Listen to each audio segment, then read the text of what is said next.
guys. So you've been hearing a lot about acrylic skin jewelry and you really want to make some, but you don't really have any acrylic skins. You're not an acrylic pour painter, or you are an acrylic pour painter and your acrylic pour drippings in your pour box look more like the zombie apocalypse instead of something that you'd want to put in a jewelry. So how do you make those acrylic skins if you're not a painter? Let me show you how. Okay, the first thing that you're going to need to make your skins, really, at least for me, is to have a tray. Now you can do this directly on a silicone mat, but I would put a tray down and then add a silicone mat. Why do we use a silicone mat?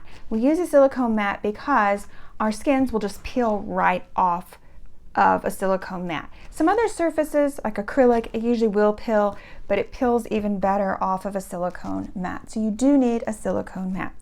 The second thing that you need is acrylic paint. Really, any brand of acrylic paint will work. These are all painter's paints. They're found at a hobby store. Even some craft paints will work. You just would want to use less flow medium. Why am I going to put flow medium? Well, the flow medium I'll be using is just Floetrol, which can be found for most people at their local Lowe's or off of the internet. It's very cheap for a bottle, about 32 ounces, and you can use that and mix some of your acrylic paint. It just makes it flow better. You want to have some flow and elasticity, and you can definitely get it from something cheap like Floetrol. You actually also can use water if you want to thin out your paint before you lay down your skins, or you can use something like Elmer's Glue All and water mix, just 1:1, and then mix it as your flow medium, just like a flow painter would do. This is just going to, like I said, allow your skins to flow evenly onto the mat so that they can dry and be great for your jewelry making. Okay, so I will just show you how to do that really quick. You're just going to put some acrylic into a cup, is usually the best. I use bottles because I'm an acrylic pour painter. So you're just going to put some paint. In this case, we're just using yellow acrylic paint. And then I'm going to add some Floetrol. So this is just plain Floetrol. And we're going to just pour some in there. That's plenty. And then we're going to stir that up. I'm just going to use a skewer, but you can use a popsicle stick, works perfectly fine. An old straw, anything that you can stir with. And you're just going to stir that up. If it looks a little thick to you, and this does look quite thick, there's quite a lot of paint. I want to get a lot of vibrant colors, so we're using paint, quite a bit of paint. You might want to add a little bit of water. This is just water. This is distilled water that I keep in a bottle. And we can thin that down just a little bit and mix it up. And now it's going to flow really nicely. I don't want to really add more Floetrol because that's going to dilute my color even more, and I want to have a nice yellow color. So that's essentially how you mix your paint. If you were using glue and water, the same thing. Okay.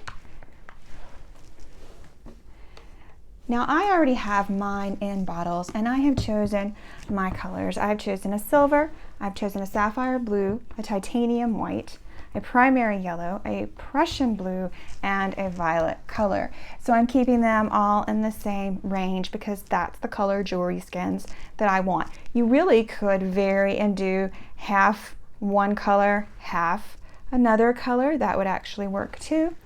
However you want, you can make a skin pretty much as big as your silicone mat. So I'm going to remove those and just show you how easy it is to make your acrylic skins. So you can start really with any color that you want.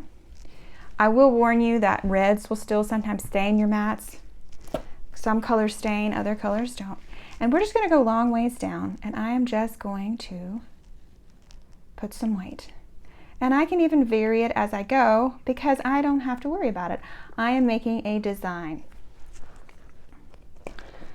So I'm going ahead and putting down my titanium white, and then I will go in and I will just mix that a little bit. Depends how much blue I want. With my sapphire blue.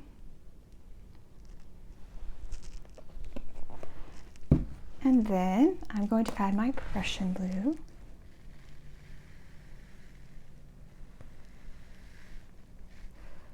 And you can actually do bigger.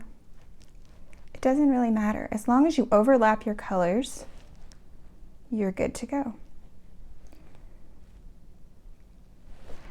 For those who do pour paint and still want to do this, that you don't put any silicone in this. You could, and it would occur naturally with silicone in it if you had a pour box, if you were using silicone, but I am not. So just depends what you want. And you're just going to layer these paints, kind of like you would for a pour painting. It does use, if you're making a lot of skins, it will use quite a lot of paint.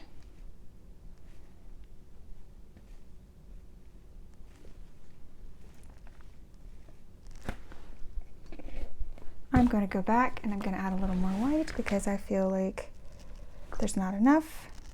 And it's kind of up to you. And I'm not spending a lot of time. You can spend as much time as you want. There's all kinds of ways to do this. It's absolutely fine. And what I definitely like to do is add some metallic because I want sparkle in mine.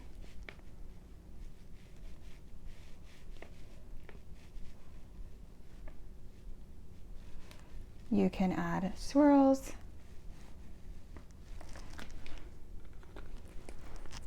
If you want more colors, you definitely can add more color. I have even more blues on my arsenal that I could add. This is a different color blue if I want to keep within that.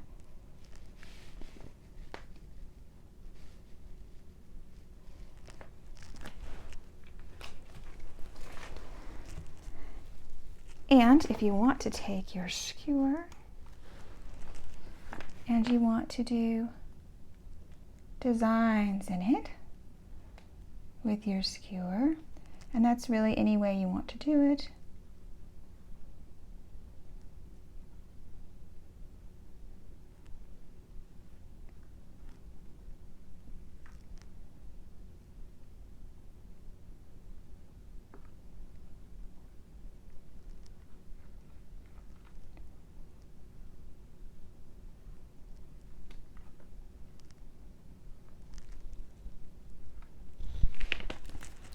And there you have your skin. You can, like I said, do anything you want to it. If you want to, you can add other colors. And it's kind of up to you what you want to do. Now this was silver, but if I wanted to do something with a little bit of gold, I can add that. Maybe I want to add gold around the edges because I'm going to want to make a skin with some gold. And I feel like this needs more. Then I can just go back in and add that to my skin.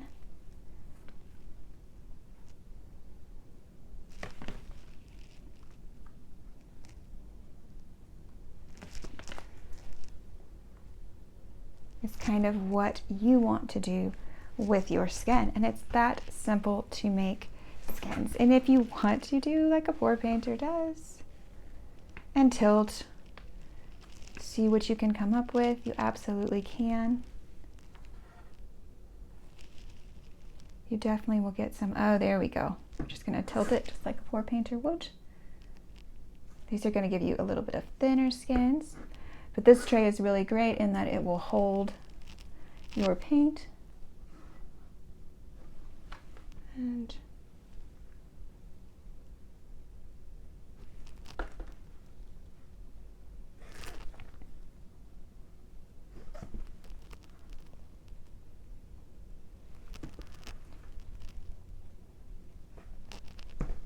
essentially, you're making a removable pour painting. It is removable, and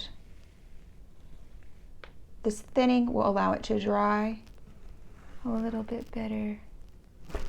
I like that up top, so I'll just play with it until I like it. And there you have it. This is a skin that you can use to do your jewelry. And you could have made that any way you want it with any color combination, and it works just great. And I will show you what you do when it's dry. Okay guys, we're back. That has been 48 hours since we have made this skin, and it will depend on how thick your skin is for how long it takes to dry. This one was probably dry in about, I don't know, 24 hours. Maybe it was a little bit still sticky, so I just let it sit for 48. 48 is a good rule of thumb for most skins. So now this is what you're gonna do. You see these little bits because I have already started going around the edges because my edges are fairly thin on the skin because I essentially tilted it and stretched out my paint to get my design. So what you'll have to do, or you don't have to, you can actually just do one corner and peel. But what I did was just take my fingernail and I just peeled this up on the corners all the way around so that I could get one continuous skin. Okay, so as you can see, you can just pull this up as one continual skin. Kind of cool on the back too. And there it is. You have a skin to make jewelry. You can make roses out of this. You can make whatever you want out of these skins. You technically could make your own artwork out of these.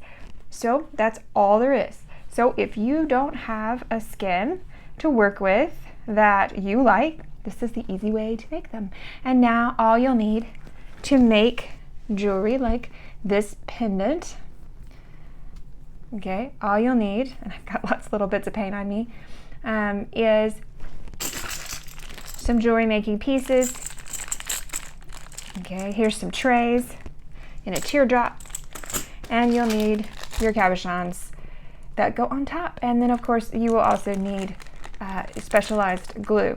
And if you want to know more about making jewelry, then you can see my other video on how to make jewelry with acrylic skins. Thanks for watching. Like and subscribe. Bye.